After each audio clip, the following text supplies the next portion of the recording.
యోహాను సువార్త 7వ అధ్యాయము.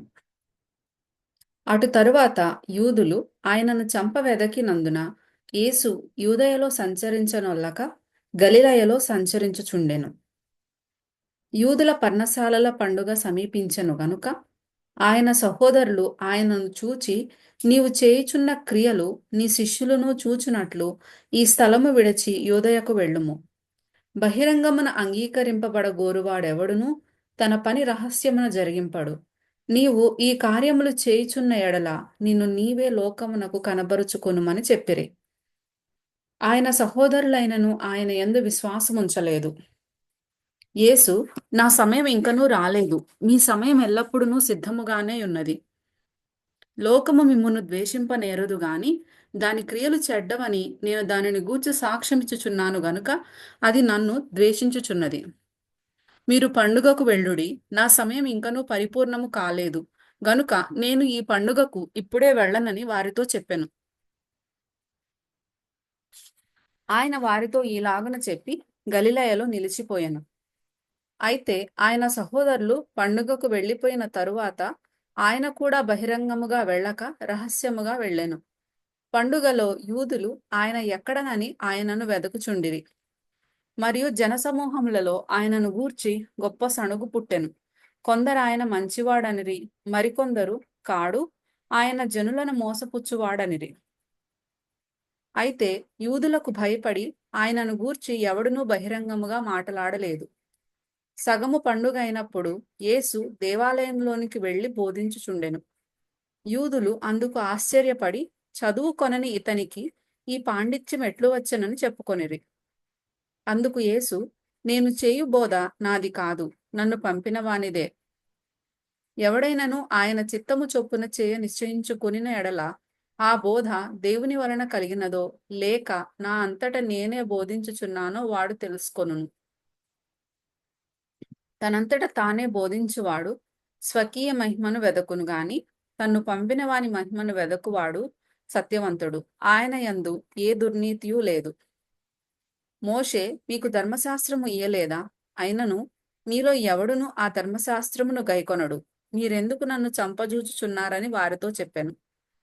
అందుకు జనసమూహము, నీవు దయ్యము పట్టిన వాడవు, ఎవడు నిన్ను చంపజూచుచున్నాడని అడుగగా, యేసు వారిని చూచి, నేను ఒక కార్యము చేసితిని, అందుకు మీరందరూ ఆశ్చర్యపడుచున్నారు. మోషే మీకు సున్నతి సంస్కారమును నియమించెను. ఈ సంస్కారము మోషే వలన కలిగినది కాదు, ఇతరుల వలననే కలిగినది. అయినను విశ్రాంతి దినమున మీరు మనుష్యునికి సున్నతి చేయుచున్నారు. మోషే ధర్మశాస్త్రము మీరకుండునట్లు ఒక మనుష్యుడు విశ్రాంతి దినమున సున్నతి పొందును గదా. ఇట్లుండగా నేను విశ్రాంతి దినమున ఒక మనుష్యుని పూర్ణ స్వస్థత గలవానిగా చేసినందుకు మీరు నా మీద ఆగ్రహపడుచున్నారేమి? వెలిచూపును బట్టి తీర్పు తీర్చక న్యాయమైన తీర్పు తీర్చుడనెను. యెరూషలేము వారిలో కొందరు, వారు చంపవెదకువాడు ఈయనే కాడా? ఇదిగో ఈయన బహిరంగముగా మాటలాడుచున్నను, ఈయనను ఏమనరు? ఈయన క్రీస్తని అధికారులు నిజముగా తెలుసుకొనియుందురా? అయినను ఈయన ఎక్కడివాడో ఎరుగుదుము, క్రీస్తు వచ్చినప్పుడు ఆయన ఎక్కడివాడో ఎవడునూ ఎరుగడని చెప్పుకొనిరి. కాగా యేసు దేవాలయంలో బోధించుచు, మీరు నన్నెరుగుదురు, నేనెక్కడివాడనో ఎరుగుదురు, నా అంతట నేనే రాలేదు, నన్ను పంపినవాడు సత్యవంతుడు, ఆయనను మీరెరుగరు.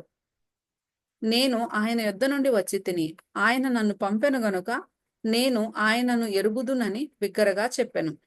అందుకు వారు ఆయనను పట్టుకుని యత్నము చేసిరి గాని ఆయన గడియ ఇంకనూ రాలేదు గనుక ఎవడునూ ఆయనను పట్టుకొనలేదు. మరియు జనసమూహములలో అనేకులు ఆయన యందు విశ్వాసముంచి క్రీస్తు వచ్చినప్పుడు ఈయన చేసిన వాటి కంటే ఎక్కువైన సూచక క్రియలు చేయునా అని చెప్పుకొనిరి. జనసమూహము ఆయనను గూర్చి ఈలాగు సణుగుకొనుట పరిసయ్యులు వినినప్పుడు ప్రధాన యాజకులను పరిసయ్యులను ఆయనను పట్టుకొనుటకు బంట్రౌతులను పంపిరి. యేసు, ఇంక కొంతకాలం నేను మీతో కూడా నుందును, తరువాత నన్ను పంపిన వాని యొద్దకు వెళ్ళుదును. మీరు నన్ను వెదకుదురు గాని నన్ను కనుగొనరు, నేనెక్కడ ఉందునో అక్కడికి మీరు రాలేరనెను.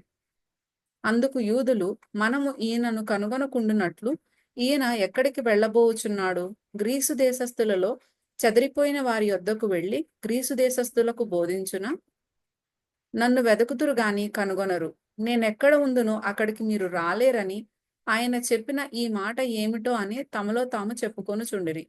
ఆ పండుగలో మహాదినమైన అంత్యదినమున యేసు నిలిచి, ఎవడైనను దప్పిగొనిన ఎడల నా యొద్దకు వచ్చి దప్పి తీర్చుకొనవలెను.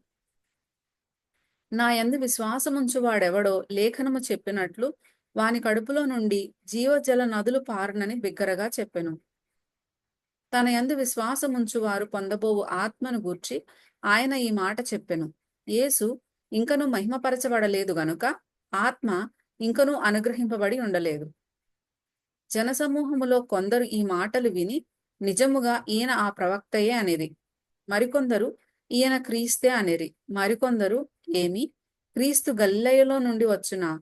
క్రీస్తు దావీదు సంతానములో పుట్టి దావీదు ఉండిన బెత్లెహేమను గ్రామములో నుండి వచ్చునని లేఖనము చెప్పుట లేదా అనిరి. కాబట్టి ఆయనను గూర్చి జనసమూహములో భేదము పుట్టెను. వారిలో కొందరు ఆయనను పట్టుకొనదలిచిరి గాని ఎవడునూ ఆయనను పట్టుకొనలేదు. ఆ బంట్రోతులు ప్రధాన యాజకుల యొద్దకును పరిసయ్యుల యొద్దకును వచ్చినప్పుడు వారు, ఎందుకు మీరాయనను తీసుకుని రాలేదని అడుగగా, ఆ బంట్రోతులు ఆ మనుష్యుడు మాటలాడినట్లు ఎవడునూ ఎన్నడునూ మాటలాడలేదనిరి. అందుకు పరిసయ్యులు, మీరు కూడా మోసపోతిరా? అధికారులలో గాని పరిసయ్యులలో గాని ఎవడైనను ఆయన యందు విశ్వాసముంచెనా? అయితే ధర్మశాస్త్రమెరుగని ఈ జనసమూహము శాపగ్రస్తమైనదని వారితో అనిరి. అంతకు మునుపు ఆయన యొద్దకు వచ్చిన నికోదేము వారిలో ఒకడు. అతడు ఒక మనుష్యుని మాట వినక మునుపును వాడు చేసినది తెలుసుకొనక మునుపును మన ధర్మశాస్త్రము అతనికి తీర్పు తీర్చునా అని అడుగగా, వారు, నీవును గలిలయుడవా? విచారించి చూడుము, గలిలయలో ఏ ప్రవక్తయు పుట్టడనివి. అంతటా ఎవరి ఇంటికి వారు వెళ్ళిరి.